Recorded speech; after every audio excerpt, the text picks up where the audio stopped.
شروع اللہ کے نام سے جو نہایت مہربان اور بے حد رحم والا ہے۔ آغاز میں ہی روز روشن کی قسم کھائی گئی ہے۔ خطاب براہ راست نبی پاک صلی اللہ علیہ وسلم سے ہے۔ آپ صلی اللہ علیہ وسلم کو شاندار مستقبل اور عظیم عنایات سے نوازے جانے کی خوشخبری دیتے ہوئے آپ صلی اللہ علیہ وسلم کی تسلی کا پورا سامان کیا گیا ہے۔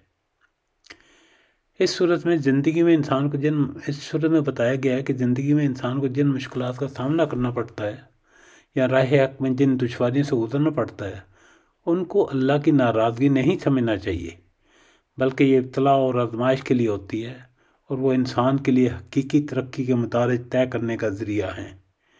یہی اس سورہ کا مرکزی مضمون ہے۔ قسم ہے روز روشن کی اور رات کی جبکہ وہ سکون کے ساتھ طاری ہو جائے۔ اے نبی صلی اللہ علیہ وسلم، تمہارے رب نے تم کو ہرگز نہیں چھوڑا اور نہ وہ ناراض ہوا، اور یقیناً تمہارے لیے بعد کا دور پہلے دور سے بہتر ہے۔ ان قریب تمہارا رب تم کو اتنا دے گا کہ تم خوش ہو جاؤ گے۔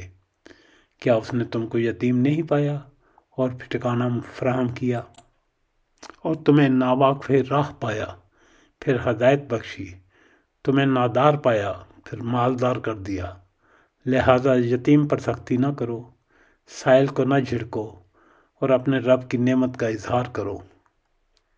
اللہ کے فضل و کرم سے سورۃ ضحیٰ کا ترجمہ اور ریکارڈنگ مکمل ہو گئی۔ شکر الحمدللہ رب العالمین۔